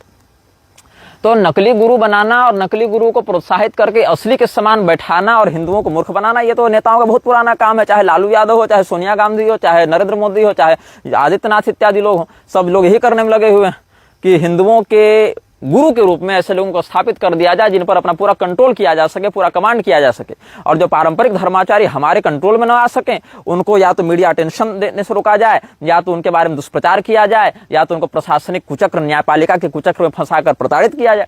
यही सब वो लोग करते हैं। तो उसमें धमकी दी जा रही थी कि इस बाबा को भी मुंह तोड़ जवाब दूंगी और इस बाबा को भी मैं बता दूंगी, सबको ये करूंगी, बहुत धमकी है उसमें। 1.25 मिनट की क्लिप है, तो आप उसको सुन लें। अभी भी ये क्लिप मैं उसमें लगा रहा हूँ। जय श्री महाकाल में बोल रही हूँ, आचार्य महामंडलेश्वर किन्नर अखाड़े की लक्ष्मी नारायण त्रिपाठी। इन बाबा का जरूर इलाज होगा और जो कर रहे हैं सबका इलाज होगा, क्योंकि अभी तक हमारे खिलाफ कुछ प्रॉब्लम नहीं था। हम सब पक्की लगाने में इतने जतन कर रहे हैं, पर ये सब जनखे जनाने जो हैं, जैसे हिमांगी सकीना घिजड़ों का चेला नाती ना कुछ, और औरतों के अखाड़े से जाके जगत गुरु बना, क्या पता वो क्या है क्या नहीं, किसी को कुछ पता नहीं है। ऐसे लोगों से वजह से हम किन्नर समाज, और ये हिजड़ा हिजड़ा हिजड़ा बोल रहा, अभी इसको क्या मैं बोलूं। जब मैं अभी प्रेस कॉन्फ्रेंस करूंगी सबको लेके, तब इनका भी पेट भर जवाब दूंगी। हम किसी को छोड़ेंगे नहीं। हम पे इल्जाम लगाने वाले, हम पे उंगली उठाने वालों को मैं कोर्ट के चक्कर खिलाऊंगी। इन सबको मान हानि का दावा पेश करूंगी। पर ये जनखे जनानों ने जो अति करी है, और जो पदों पे रह के भी अपनी मर्यादा का विहीन करते हैं। लोग तो महामंडलेश्वर बन जाते हैं, बाद में सब रील्स बनाते हैं, सब का करते हैं। और इसमें हिजड़ा परंपरा भी दोषी है कि अपने वजूद भूल जाते हैं। धुराने का वीडियो, अच्छा वीडियो, फच्चा वीडियो, कच्ची पक्की, मुंडन करना, ये करना वो करना, सब डालते हैं। तो इसका भी बहुत बुरा असर होता है। अरे किस हड़ल्ले को पकड़ो तो उसकी वीडियो क्यों बना रहे हो, क्यों फेमस कर रहे हो कि हिजड़े मारते हैं, हिजड़े ये करते, हिजड़े ये करते। हम पक्की लगाने में लगे हैं और दुनिया अपनी कच्ची में लगी पड़ी है। ये व्हाट्सएप ग्रुप तो सब तहस नहस करके रखेगा, और इन बाबा का तो इलाज जरूर होगा। तो इस प्रकार से हमने जब वक्तव्य दिया था कि किन्नर जो है वो देव योनि हैं और हिजड़ों को किन्नर नहीं कहते हैं, तो इस विषय पर इनको बुरा लग गया। बस ये लोग चाहते हैं कि कोई भी मुसलमान हाजी काजी को बुलाकर और महामंडलेश्वर बना दे कहीं पैरवी करके, और उसको हम लोग गुरु मान के उसके चरणों में लौट जाएं, और कोई शास्त्रीयता का समर्थन करने वाला व्यक्ति आकर विरोध भी ना करे, और विरोध करे तो इनकी मान हानि हो जाती है। वाह रे वाह मान, और वाह रे वाह इसकी हानि। तो ये क्या हो गया, मतलब ये कुंभ तो रहा नहीं, हो गया है कुंभी पाक। जैसे कुंभी पाक में हजारों लाखों करोड़ों पापी आकर जमघट लगा देते हैं, वैसे कुंभ में आकर जमघट लगा दिए हैं सब। और इसको धर्म संसद कहा जा रहा है, इसको धर्म का नया जागरण कहा जा रहा है। तो इस प्रकार से मीडिया की अटेंशन के माध्यम से अगर धर्म को नियंत्रित किया जाएगा, तो मीडिया तो भाई आप ये देख लीजिए कि वो हाल में जा रही है कि स्वामी राघवाचार्य जी की कथा थी और बगल में अल्लू अर्जुन आ गया तो पूरा पंडाले खाली हो गया राघवाचार्य जी का। ये तो हिंदुओं की चेतना का स्तर है कि दुर्लभ देवानाम पे दुर्लभा, ये जो कथा प्राप्त होती है भगवत कथा, उसको छोड़ के नचैये गवैयों के पीछे लोग पागल हुए जा रहे हैं। और वही नचैये गवैये लोग जो है सो मीडिया के जो है सो पितामह बने हुए हैं, और वही जो पितामह लोग हैं वो सब जिस प्रकार का नियंत्रण करेंगे, मीडिया वैसा वैसा नाच नाचेगी। जितने सिक्के खनकेंगे उतनी ही तो नाच नाचेगी मीडिया। तो यहाँ पर क्या हुआ, मीडिया ने एक और छल किया हिंदुओं के साथ। और बात ऐसी है कि इसी मीडिया ने ना निर्मल बाबा के उतने कार्यक्रम चलाए, इसी मीडिया ने ना राधे माँ और गोल्डन बाबा और कंप्यूटर बाबा और मिर्ची बाबा को वायरल किया, इसी मीडिया ने ना मुझे फर्क नहीं पड़ता को वायरल किया। तो मीडिया का काम क्या है, धर्म का बोध कराना थोड़ी है मीडिया का काम। धर्म का बोध कराना तो आचार्यों का काम है। आचार्य अगर सदाचारी होगा तो मीडिया को व्यापक रूप से स्पॉन्सर करने लायक फंडिंग नहीं कर सकता है। फंडिंग तो वो करेगा जिसके पास अविधिपूर्वक अर्जित अन्यायार्जित धन हो, और मीडिया उसी के गुणगान में लगी रहेगी। तो हुआ क्या, अभी आज द्वादशी तिथि को 1 वर्ष पूरा हो गया राम मंदिर वाले प्रकरण में, लेकिन हिंदुओं की चेतना का स्तर देखो। जो हिंदू लहालोट हुए जा रहा था, रोए जा रहा था, धोए जा रहा था, मुहूर्त के चक्कर में जितना बवंडर हो गया था कि राम मंदिर की प्रतिष्ठा का मुहूर्त क्या है, नहीं है, कैसा है, उस मुहूर्त को भूल गया। और 90% हिंदू जिनकी आईडी में भगवान श्री रामचंद्र जी की भक्ति के आंसुओं की बाढ़ आ गई थी, उनमें से बधाई देने वाले कितने हैं आज? तो पॉलिटिकल कारणों से मोदी इत्यादि ने दे दिया, क्योंकि उसको बताने वाले लोग हैं, याद दिलाने वाले लोग हैं। लेकिन जो हिंदू इतना लहालोट हो रहा था भगवान श्री रामचंद्र की भक्ति का नाटक करते हुए, उनमें से कितने लोगों ने बधाई दी? उनको तो वही 22 जनवरी याद है ना। तो 22 जनवरी याद है उनको, तो मुहूर्त थोड़ी है, वो तो अंग्रेजी दिनांक हो गया। तो ये तो तुम्हारी चेतना का स्तर है, ये तो तुम्हारे जागरण का, अंतर जागरण का स्तर है। और मीडिया ने क्या प्रचारित किया कि राम मंदिर केस में रामभद्राचार्य ने हिंदुओं को जीत दिलाई। अब रामभद्राचार्य ने हिंदुओं को जीत दिलाई, ये बता कौन रहा है? ये खुद रामभद्राचार्य बता रहा है, खुद उसके द्वारा स्पॉन्सर की गई, फंडिंग की गई मीडिया बता रही है, या रामभद्राचार्य के वोट बैंक से जिनको थोड़ा स्वार्थ सिद्ध होता है ऐसे नेता बता रहे हैं। लेकिन जिस वकील ने राम जन्मभूमि केस का मुकदमा लड़ा, जिस जज ने उसका फैसला दिया, वो दोनों इस बात को कह रहे हैं कि रामभद्राचार्य के प्रमाण एक्सेप्ट नहीं किए गए। आपको मैं एक वीडियो दिखाऊंगा, या फिर आप ऐसा करें कि इस वीडियो का फेसबुक पर अगर देख रहे हैं तो वो वीडियो मैं बाद में अटैच कर दूंगा इसमें। उसमें एक व्यक्ति है जिसका नाम है सुधीर अग्रवाल। सुधीर अग्रवाल कौन है? एशिया महादेश में सर्वाधिक मुकदमों का निर्णय देने वाला जज है। और सुधीर अग्रवाल ने वृंदावन की एक सभा में सार्वजनिक रूप से यह बयान दिया था, लोगों के पूछने पर कि रामभद्राचार्य कहते हैं कि उन्होंने सारा प्रमाण दिया। और रामभद्राचार्य तो खुले मंच पर कितनी बार कह चुका है कि हमने कितने 441 या 42 प्रमाण दिए, 437 या 35 स्वीकृत हुए, 400 प्रमाण तुमने दे दिए जिसको कोर्ट ने एक्सेप्ट किया, और कोर्ट के वर्डिक्ट में उनका कोई उल्लेख नहीं है। वाह रे प्रमाण! मैं हिंदुओं की मूर्खता पर और नासमझी पर हंसता हूं, और कई बार मुझे लज्जा आती है समझने में कि हिंदू कैसे आगे बढ़ेंगे।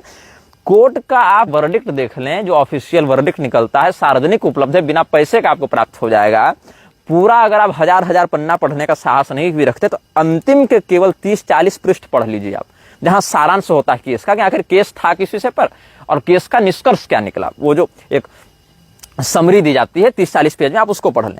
रामभद्राचार्य का नाम है वहां पर, लेकिन एक आध बिंदु पर है।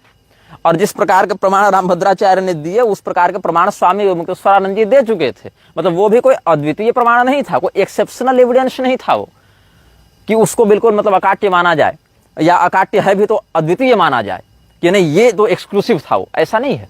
तो यहां पर ये समझना चाहिए, रामभद्राचार्य के चेलों ने क्या मीडिया में प्रसारित किया कि मुसलमान जज ने कहा कि हाँ तुम लोग हिंदू हर चीज का प्रमाण वेदों से देते हो, तो अगर तुम्हारे वेदों में इसका उल्लेख तो दिखाओ। तब एक अंधे संत ने जगत गुरु रामानंदाचार्य पद्म भूषण से पुरस्कृत, और अमचा चमचा बेलचा अल्फा बीटा गामा लेमड़ा जो होते हैं सब लगाई उपाधियां, और कह दिया कि इन्होंने कहा हाँ देखो ऋग्वेद की जैमिनी संहिता में यहाँ निकाल कर देखो मिलेगा तुमको प्रमाण। तब उस मुसलमान जज ने ऋग्वेद की जैमिनी संहिता मंगाई, कोर्ट में उसको खोल के देखा, तो कहा अरे वाह धन्य है भारत जहाँ ऐसे संत पाए जाते। मतलब क्या बढ़िया स्क्रिप्ट राइटिंग की थी जिसने भी लिखा था, क्या बढ़िया ताना बाना बुना। तो मैंने आज से 3-4 साल पहले चुनौती दी थी रामभद्राचार्य को और उसके समस्त चाटुकार चेलों को कि तुम्हारी औकात हो तो जरा ऋग्वेद की जैमिनी संहिता दिखाओ तो कहाँ है भाई। कोर्ट में, देश की अदालत में राम जन्मभूमि जैसे गंभीर विषय पर, विश्वव्यापी मुद्दे पर तुमने इतना बड़ा प्रमाण दे दिया, तो ऋग्वेद की जैमिनी संहिता कहीं तो होगी।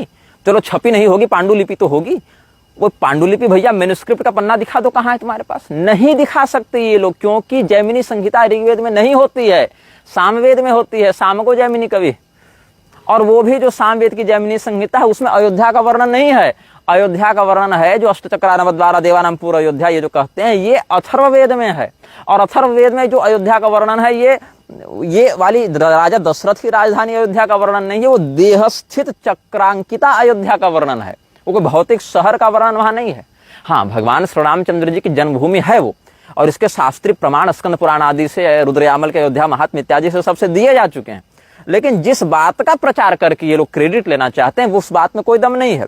और यहां तक क्या किया था रामभद्राचार्य ने, तुलसीदास के नाम से नकली दोहा लिख कर और कोर्ट में प्रस्तुत की थी। तो कोर्ट ने वालों ने पूछा था जज ने कि भाई तुम बताओ कि ये जो तुम्हारे जो दोहा दिया है तुलसीदास के नाम से, कहाँ छपी है, कब की प्रति है, बताओ। तो कुछ ना बता पाए। तो जस्टिस सुधीर अग्रवाल का ये रिकॉर्डेड बयान, वीडियो रिकॉर्डिंग मेरे पास उपलब्ध है, जिसको मैं यूट्यूब पर तो नहीं डालूंगा क्योंकि यूट्यूब पर ये पहले से है। और एक पीएन मिश्र हैं अधिवक्ता, जिन्होंने राम मंदिर का मुकदमा लड़ा था हिंदुओं की ओर से, स्वामी स्वरूपानंद सरस्वती जी के पक्ष से वो गए थे कोर्ट में, और स्वामी मुक्तेश्वरानंद सरस्वती जी ने जो प्रमाण दिए थे उसमें भी उन्होंने कोर्ट में जो भी आज की न्यायिक व्यवस्था है उसके आधार पर रखा था। तो उनका भी एक मैं आपको जो है वीडियो क्लिप, वो कपोत मीडिया के कॉपीराइट में आता है, तो उनसे हम साभार लेते हुए कपोत मीडिया के सौजन्य से हम उसको आपको 4-5 मिनट की क्लिप फेसबुक पर भी उपलब्ध करा देंगे। वो आप सुन लीजिएगा कि जिस व्यक्ति ने राम जन्मभूमि का मुकदमा लड़ा, जिस व्यक्ति ने फैसला दिया, जज भी कह रहा है कि रामभद्राचार्य के प्रमाण हमने एक्सेप्ट नहीं किए, और वकील भी कह रहे हैं कि हमने ऐसा नहीं किया, उनका कोई वहां रोल नहीं है। तो ये रामभद्राचार्य ने मीडिया फंडिंग के माध्यम से केवल अपने टीआरपी बटोरने के लिए हिंदुओं को मूर्ख बनाया और लाखों लाख लोग इसको देखे। लेकिन आज तक कोई ऋग्वेद की जैमिनी संहिता भी नहीं दिखा पाया और कोई आज तक उस मुसलमान जज का नाम नहीं बता पाया। जो मुसलमान जज जबकि वहां था जो बेंच में, उस मुसलमान जज के साथ ऐसी कोई घटना ही नहीं घटित हुई। तो एक काल्पनिक, अब हिंदू संत है, अंधा है, देख नहीं सकता, तो लोगों के मन में ऐसी एक भौकाल बना हुआ है, भाई देख नहीं सकता लेकिन फिर भी इतना ज्ञानी है। तो एक तो ऐसे माहौल बन गया, मोमेंट बन गया। दूसरा, अरे जज मुसलमान है, मुसलमान के साथ हमारा हिंदू संत टकरा गया और बिना देखे बता दिया, तो लगा कि बस कुछ हो गया, तो हिंदुओं को एकदम चरम सुख मिल गया बस यहीं से। तो इसीलिए हिंदुओं की इस मानसिकता का लाभ लेते हुए मीडिया ने खूब क्लिप चलाई जिसका कोई और छोर नहीं था। जज भी कह रहा है भैया कि हमने रामभद्राचार्य के प्रमाणों को रिजेक्ट किया, और वकील भी कह रहा है भैया ऐसा कुछ नहीं था। लेकिन क्या है कि अपने मुंह मियां मिट्ठू के अपनी डफली अपना राग सब गाए जा रहे हैं। तो ये पावर है मीडिया की कि ये 10 जगह अगर एक ही झूठ को बोल दे तो कालांतर में लोग उसी झूठ को सत्य मानने लग जाते हैं। तो ये बात हो गई मीडिया की। अब हम आते हैं त्रिदंड वाले विषय पर, थोड़ा सा विषयांतर हो गया था मेरा, त्रिदंड वाले विषय पर आते हैं। तो ब्राह्मणानाम चातुराश्रम्यम, क्षत्रियाणाम त्रयाश्रम्यम, वैश्यानाम द्व्याश्रम्यम विहितम। ब्राह्मण के लिए 4 आश्रम, ब्रह्मचर्य, गृहस्थ, वानप्रस्थ और संन्यास। क्षत्रियों के लिए 3 आश्रम, ब्रह्मचर्य, गृहस्थ और वानप्रस्थ। और वैश्यों के लिए 2 आश्रम, ब्रह्मचर्य और गृहस्थ, ये विधान है। और शूद्रों के लिए एक ही आश्रम होता है, शूद्र एक आश्रमी होते हैं, गृहस्थ आश्रम रहते हैं। तो तत्फलम ही सकामम निष्कामम चेति द्विविधम भवति। और चारों आश्रमों में जो सत्कर्म है उसको करने से क्या मिलता है? 2 प्रकार का विधान प्राप्त होता है, एक तो सकाम, एक निष्काम। सकाम क्या है? सकामम नामेह संसारेऽभिवृद्धिं ज्ञात्वा पुत्रलाभाद्यभिकांक्षण मन्यत् स्वर्गादि फलकांक्षणं वा। सकाम क्या है? सकाम वृत्ति से कैसे धर्मानुष्ठान किया जाता है? तो इस संसार में हमें पुत्र की प्राप्ति हो जावे, ऐश्वर्य की प्राप्ति हो जावे, धन की प्राप्ति हो जावे, इस कामना से कुछ लोग धर्म का अनुसरण करते हैं। कुछ लोग कहते हैं कि संसार चलो ठीक है, जो मिला मिला, कम से कम मरने के बाद परलोक में स्वर्ग आदि दिव्य सुख का हम, सुखजन्य सुखोत्पादक लोगों का हम उपभोग करें, दिव्य लोक में जावे, बढ़िया दिव्य स्वर्गीय सुखों का उपभोग करें। तो ऐसे करके हो गए 2 प्रकार के सकाम, एक लौकिक सकाम, एक पारलौकिक सकाम, ठीक है, जिसको ऐहिकामुष्मिक भी कहते हैं। लेकिन यहाँ आमुष्मिक स्वर्ग आदि लोगों के लिए है, न कि मोक्ष पद के लिए। उसके बाद ये मैं आपको बता रहा हूँ वैखानस धर्म सूत्र से। अब उसमें आगे क्या कहते हैं? अब निष्काम क्या है? फिर निष्काम 2 प्रकार का होता है। तत्र निष्कामम द्विविधम भवति, प्रवृत्तिर निवृत्तश्चेति। निवृत्ति और प्रवृत्ति 2 प्रकार के निष्काम भावनाएं होती हैं। प्रवृत्ति क्या है? प्रवृत्तिर नाम संसार मनादृत्य सांख्य ज्ञानम समाश्रित्य, यहाँ थोड़ा टंकन दोष है, प्राणायामासन प्रत्याहार धारणा युक्तो वायुजयम कृत्वाणि माद्यश्वर्य प्रापणम। प्रवृत्ति क्या है? संसार के सुख में उसकी प्रवृत्ति नहीं है, उसकी प्रवृत्ति सिद्धि चमत्कार में है कि संसार में तो लड़का लड़की दौलत औरत नहीं चाहिए हमको, लेकिन इतना यज्ञ करें, इतना यज्ञ करें, इतना दान करें, इतनी प्राणायाम वृत्ति करें, इतना मंत्र जपें, इतना चक्र शोधन करें, इतनी कुंडलिनी जगावें कि हमको बड़े बड़े शक्तिमान बन जावे, फिर हम एकदम उड़े पड़े लगे। माला ऐसे फेरे तो आकाश में उड़ जाए, माला उल्टी फेर दे तो नीचे आ जाए, अड़िमा महिमा लघिमा सब अपने हाथ में हो जावे हमारे, ये सब सोचते हैं। दूसरा, और तत्पुनरपि तपच्छयात् जन्म प्रापकत्वात् व्याधि बाहुल्याच्च न आद्रियन्ते परमर्षयो। दूसरा कि चलो कोई हमें विशेष तो ये नहीं चाहिए सिद्धि ऐश्वर्य, लेकिन पूर्व जन्म से जितने हमने काम किए हैं, चाहे शुभाशुभ हो, उस कर्म प्रारब्ध का नाश हो जाए हमारा, इस भाव से भी बहुत से लोग कहते हैं। और जो तपस्या के माध्यम से जो उनको तेज प्राप्त होगा, योग बल प्राप्त होगा, उससे कर्म प्रारब्ध उनको बाधा नहीं देगा, उनका पुनर्जन्म इत्यादि नहीं होगा, बार बार उनको शरीर नहीं बदलना पड़ेगा, तो वो दिव्य योग बली शरीर से अपने इच्छानुसार जीवन को धारण कर सकते हैं। ये सभी प्रवृत्ति मार्गीय उपलब्धियां हो जाती हैं। फिर निवृत्तिर नाम लोकानाम अनित्यत्वं ज्ञात्वा परमात्मनो अन्यत्र किंचित् अस्ति इति संसारम अनादृत्य क्षिप्ता भार्यामयम् पाशम जितेन्द्रियो भूत्वा शरीरम विहाय क्षेत्रज्ञ परमात्मनो योगम कृत्वा तीन्द्रियम सर्वं जगद्बीजम अशेष विशेषम नित्यानंदम अमृतरसपानवत् सर्वदा तृप्तिकरम परम ज्योतिः प्रवेशकम इति विज्ञायते। तो इसका सामान्य अर्थ यह समझ लीजिए, निवृत्ति में क्या है? यह संसार अनित्य है, पानी में जैसे बुलबुला उठा नष्ट हो गया, वैसे संसार है, आज है कल नहीं है, कल है परसों नहीं है। तो ये नित्य संसार नहीं, ये अनित्य संसार है, क्षणभंगुर संसार है। ऐसा समझकर स्त्री पुत्र गृहादि सिद्धि ऐश्वर्य आदि में आसक्ति का परित्याग करके अपने निष्कल पर ब्रह्म स्वरूप में मिल जाने की जो भावना है, अपने स्वात्मबोध की जो भावना है, अपने मूल स्वरूप में कूटस्थ मचलम ध्रुवम में स्थित होने की जो भावना है, उसमें जो तत्पर होकर साधना करे उसको निवृत्ति मार्गीय साधक कहते हैं। निवृत्ति में भी 4 प्रकार होते हैं, निवृत्त्या 3 प्रकार होते हैं। निवृत्त्याचार भेदाधि योगिनस् त्रिविधा भवन्ति, सारंग, एकार्ष और विसर्ग। उसमें भी सारंग 4 प्रकार के होते हैं, अनिरोधक, निरोधक, मार्गक और विमार्गक, चतुर्विधा सारंगा। और फिर दूरग, अदूरग, भ्रूमध्यक, असंभक्त और संभक्त, ये 5 प्रकार के एकार्थ या एकार्ष भी कहते हैं उनको कहीं कहीं, एकार्थ या एकार्ष, ये 5 प्रकार के होते हैं। और विसर्ग जो है न संख्यावंतो विसर्गाश्च, ऐसा कह के वैखानस धर्मसूत्र में विखना मुनि कहते हैं कि विसर्ग संज्ञकों की जो है सो गणना निश्चित नहीं है, और उसको हे भी बताया गया। लेकिन ये फिर अलग हो जाएगा ना कि भाई संन्यास है, फिर उसमें एक दंड, द्विदंड, त्रिदंड है, फिर उसमें भी कुटीचक, बहुदक, हंस, परमहंस है, फिर उसमें भी प्रवृत्ति और सकाम और निष्काम है, निष्काम में फिर 2 हैं, प्रवृत्ति और निवृत्ति है, निवृत्ति में फिर 3 हैं, सारंग है, एकार्थ है और विसर्ग है। सारंग में फिर 4 हैं, कौन कौन? अनिरोधक, निरोधक, मार्गक और विमार्गक। और विसर्ग की तो खैर गणना नहीं है। और जो एकार्थ हैं उसमें फिर 5 हैं, दूरक, अदूरक, भूमध्यक, असंभक्त और संभक्त। तो ये बहुत उलझा हुआ विषय है संन्यास। ऐसा नहीं कि केवल कह दिया कि हाँ सन्यासी हो गया और दंडी सन्यासी हो गया, ये हो गया। कुछ लोग कह रहे थे कि तुम जो है वो विद्या से विनय की प्राप्ति होती है, तुम कैसे विद्वान हो जो विनयशील नहीं हो। सुनो भैया, विद्या ददाति विनयम, ये बात तो ठीक है, लेकिन विनय जो है वो कहाँ करना है और कहाँ नहीं करना है यह भी तो देखोगे कि कहीं भी जाके पसर जावे।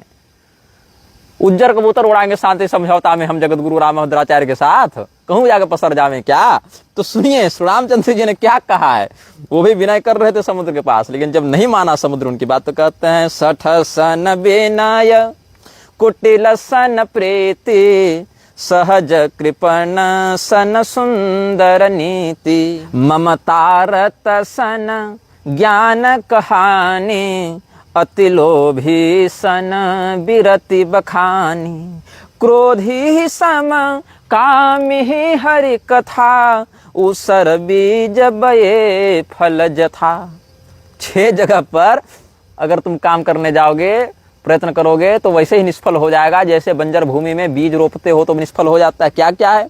कुटिल व्यक्ति के साथ प्रीति करोगे, सठ व्यक्ति के साथ विनय का व्यवहार करोगे, और जो कंजूस है उसके सामने उदारता का बखान करोगे, और जो आसक्त है उसके सामने ब्रह्म ज्ञान बताओगे, बहुत लोभी है उसके सामने वैराग्य बताओगे, बहुत जो क्रोधी है उससे तुम शांति समझौता करने जाओगे, और जो बहुत बड़ा कामी है उसको भगवान की कथा सुनाओगे, तो वैसे ही नष्ट हो जाता है परिश्रम, निष्फल हो जाता है जैसे कि ऊसर बीज बये फल जथा। तो ये बात सही है कि विद्या ददाति विनयम, लेकिन विनयाद याति पात्रताम, ये भी तो है, वहां अपात्र के सामने थोड़े पसर जाने के लिए कहा है।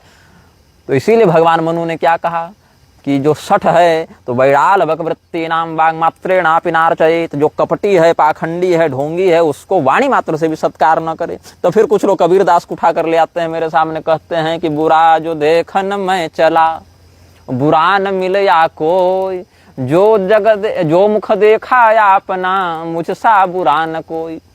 तो बात ऐसी है कि कबीरदास अपने लिए कह रहे थे ना, ये कि हमारे लिए कह रहे थे। ये थोड़े कहा कि निग्रहाचार्य से बुरा न कोई, ये थोड़ी कहा कबीरदास ने। उन्होंने सोचा, चिंतन किया कि भाई मैं संसार में बुरा देखता जा रहा हूं, तो फिर जब कोई बुरा तो मिला नहीं तो फिर सोचे थोड़ा ऐनक देख ले में। तो जब देखा अपना दर्पण तो अरे राम राम राम, बुरा तो हम हैं, ऐसा उन्होंने कहा। ऐसा उन्होंने सहज औदार्य से कहा, जैसे कि हमारे आचार्यों में ऐसे परंपरा रही है। यामुनाचार्य जी ने कहा कि न निंदितं कर्म तदस्तिरोके सहस्रसो जन्मया विधायि सोहम विपाका वसुरे मुकुंद क्रंदामि संप्रत्यकतिष्ठवाक्रे। जैसा शंकराचार्य जी ने कहा कि मत्समः पातकी नास्ति पापघ्निः तत्समानहि एवं ज्ञात्वा महादेवी यथा योग्यं तथा कुरु। तो ऐसे हमारे आचार्यों में तो ये परंपरा रही है। तो कहीं किसी संत ने ऐसा कह भी दिया, मान लो कि बुरा जो देखन में चला, तो उसको हमारे ऊपर लागू करने की क्या जरूरत है? ये तो अपने स्वाभाविक विनम्रता औदार्य की पुष्टि करने के लिए कहा जाता है, लेकिन हम किसी को बुरा और अच्छा करने के लिए नहीं कह रहे। हम यहाँ पर धर्मशास्त्रीय परंपरा के विशुद्ध प्रारूप के संरक्षण के लिए कह रहे हैं। और कोई हमारा मतलब नहीं है। ये मीडिया के प्रभाव से जो सनातन धर्म का विकृत प्रस्तुतिकरण किया जा रहा है। जैसे मैं बताऊं, अभी ईटीवी ने और नवभारत इत्यादि ने खूब चलाया कि कोई इशिका तनेजा, इशिता तनेजा कौन थी एक्ट्रेस, वो सदानंद सरस्वती जी जो द्वारिका शंकराचार्य के रूप में श्रृंगेरी के द्वारा अभिषिक्त हैं, उनके पास आकर साध्वी बन गई। तो हमने उसमें कहा कि भाई इस प्रकार का कृत्य अशोभनीय है, इस प्रकार का नहीं होना चाहिए, हम चेतावनी पूर्वक सतर्क करते हैं, नहीं तो हम कठोर वक्तव्य निर्गत करने के लिए बाध्य होंगे। तो 1-1.5 घंटे के बाद द्वारका पीठ से कोई संकेत व्यास थे, उनका फोन आया, बोले शंकराचार्य जी ने कहा कि निग्रहाचार्य से बात करो और उनको विषय स्पष्ट करो। तो स्पष्ट यही किया कि उस साध्वी, कथिता साध्वी को शंकराचार्य जी ने दीक्षा तो दी थी, लेकिन साध्वी बनाकर गिरवा पहना कर नहीं दी थी। कहा था कि तुम भैया अपना विवाह इत्यादि विधिवत करो, माता पिता की सेवा करो, अनुशासन में रहो, मांस मिद्रा इत्यादि के सेवन मत करो, चरित्र शुद्धि के साथ रहो, राम राम करो। यही सब जो योचित सदाचार हैं, उसी का उपदेश किया था शंकराचार्य जी ने। लेकिन मीडिया ने कर दिया साध्वी है बन गई। मीडिया को तो माहौल बनाना है केवल। तो हमने कहा कि देखिए, आप लोग हमको जो फोन किए हैं, तो आप एक बार मीडिया वालों से भी बात करके उनको समझाइए कि इस प्रकार की अनर्गल रिपोर्टिंग ना किया करें, समाज इससे दिग्भ्रमित होता है। तो उन्होंने कहा मीडिया वालों को हमने समझा दिया, तभी आपको फोन किया।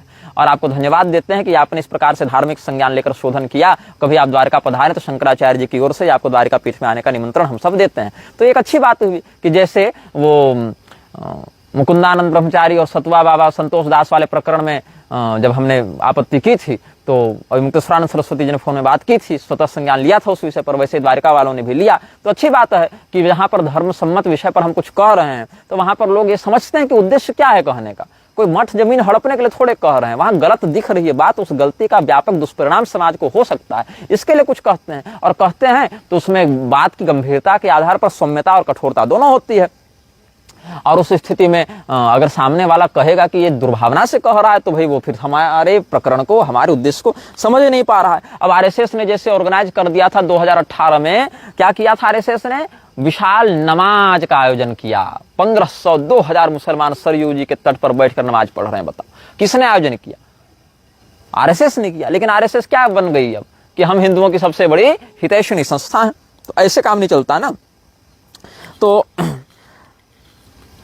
यहाँ पर हमने आपको त्रिदंड के विषय में कुछ बातें बताई, और अभी इसमें हम आपको ये बताते हैं एक विषय और भी बड़ा महत्वपूर्ण है। मलुक पीठाधीश्वर स्वामी राजेंद्र दास देवाचार्य ने रैवासा के पूर्व पीठाधीश्वर, अग्र पीठाधीश्वर राघवाचार्य जी का अंतिम संस्कार किया था। और उससे पहले मलुक पीठाधीश्वर बयान जारी कर चुके थे कि विरक्त सन्यासियों का, विरक्त महात्माओं का अग्नि संस्कार नहीं होता, उनको भूमि में स्थान दिया जाता है, जल में स्थान दिया जाता है।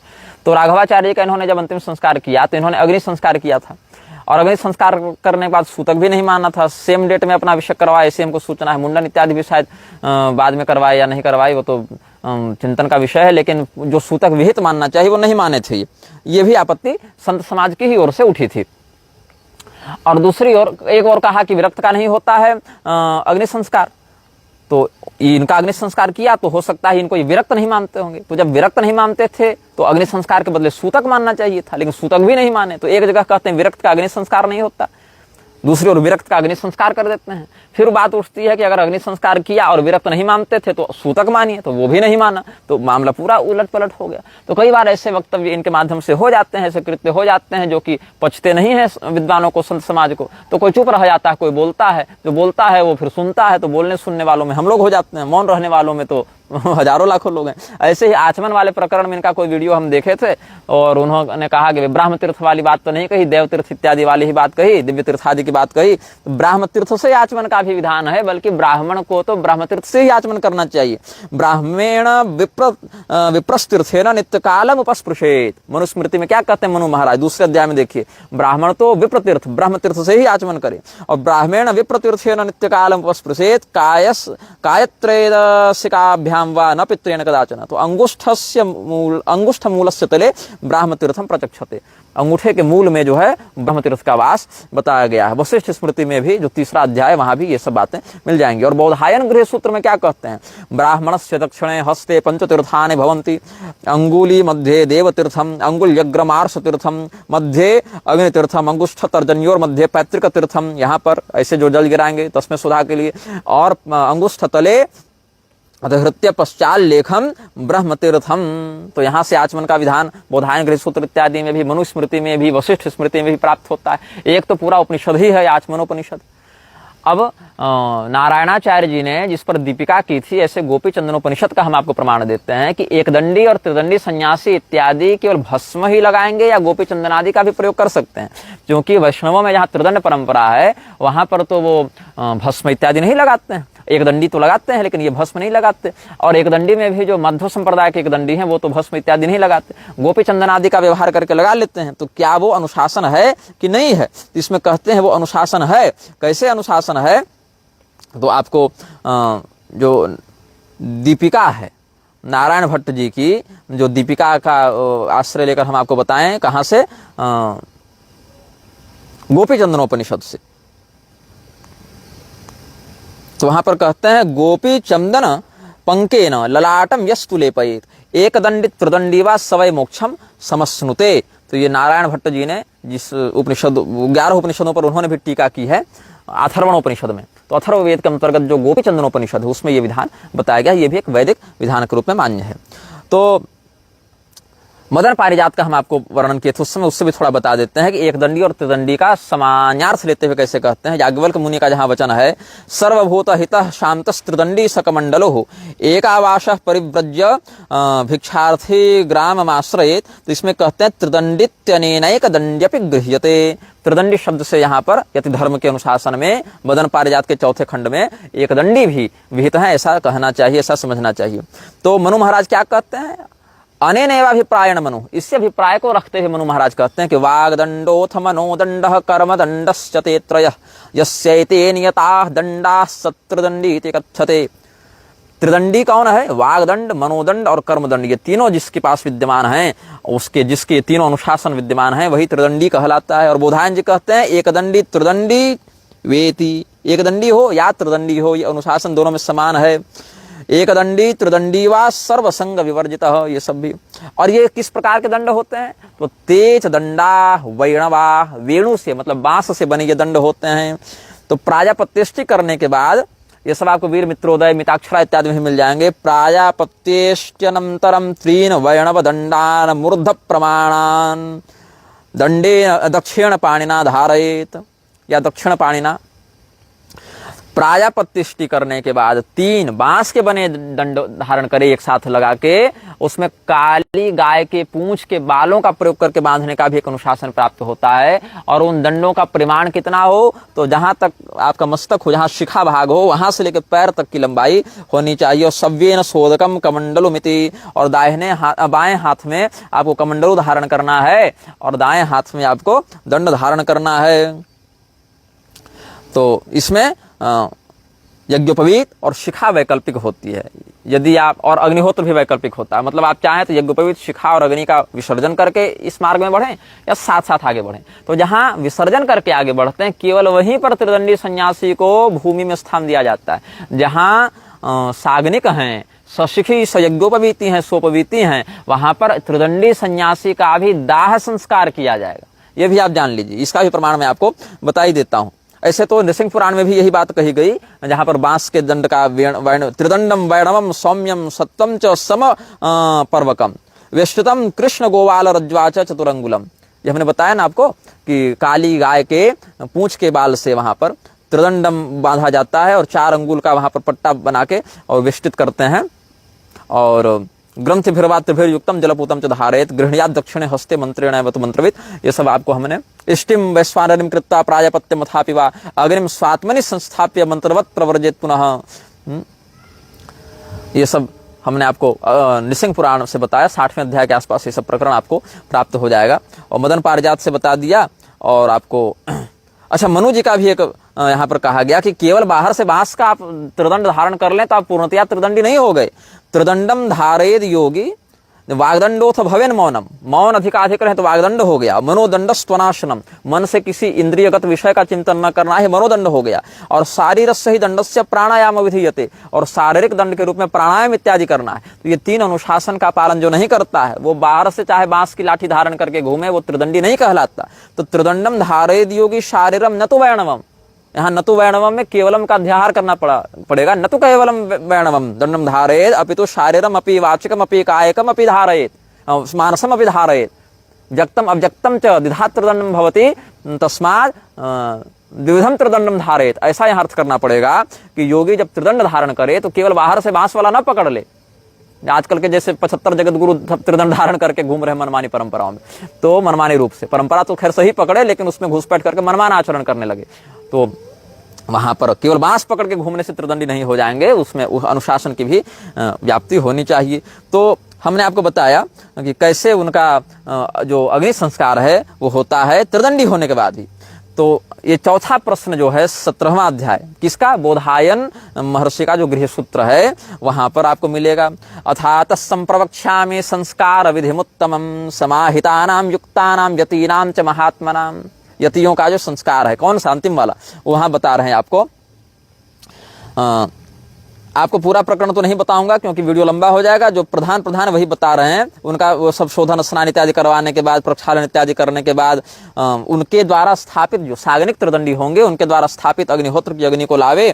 तस्याग्नि नवरोप्यतु और तुष्णिम सम्मार्जनम कृत्वा व्याहृतिभिश्च सप्तभिः प्रोक्ष काष्ठम च तद्देहम निधायतु समंत्रकम। वहां पर चिता इत्यादि का निर्माण करे वहां पर, और विष्णु हव्यम रक्षस्वेति मुखे जल पवित्रकम पवित्रम तेति मंत्रेण निदधाति तथा पुनः जल इत्यादि दे, ये सब मंत्र का पढ़ के, और उनके दाहिने हाथ में जो महाराज जी ब्रह्मलीन हुए होंगे उनके दाहिने हाथ में त्रिदंड रखे वैष्णव रीति से, त्रिदंडम दक्षिण हस्ते वैष्णव वर्चाम निधाय च, और पेट के पास उनका भिक्षा पात्र रख दे।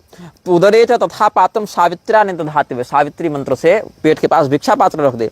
और यदस्य पारे रजस सव्य शिक्यम निधाय च गुह्यक मंडलम च भूमिर भूमि मगादिति। और इस प्रकार से बाएं और नीचे उनके अन्य उपस्कर को और कमंडल इत्यादि को रख दे।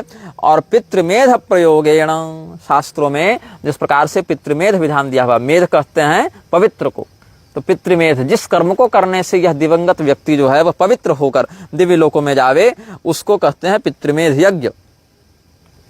तो पितृमेध यज्ञ जो है वो अंतिम संस्कार को कहा जाता है, इसलिए पितृमेध सूत्र इत्यादि भी प्राप्त होते हैं।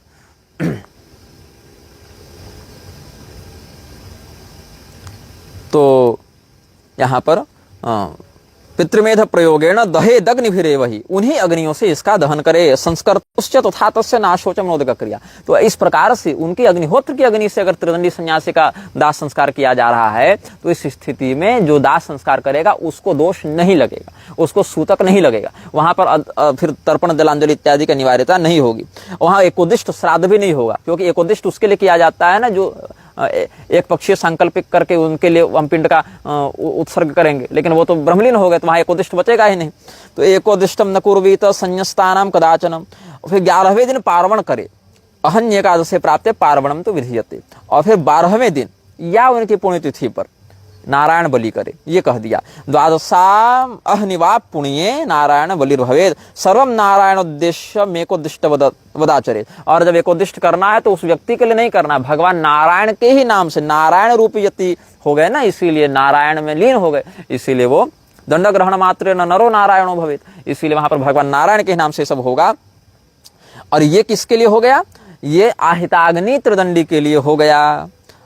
और जो ऐसे नहीं हैं उनके लिए क्या करना है, तो अप्राकृतानाम महताम ब्रह्मनिष्ठ मनस्विनाम, कैसे अनाहिताग्नि नाम च संन्यस्तानाम महात्मनाम, उनके लिए क्या करना है, तेषाम तो खननम कार्यमिते प्राहुर्मनीषिणः, उनके लिए तो भूमि में स्थान देना है। तिसृभिर्व्याहृतिभिस्तु खात्वा दंड प्रणामतः त्रिदंडादिन यथा स्थानम अमंत्र स्थापयेत् बुधः।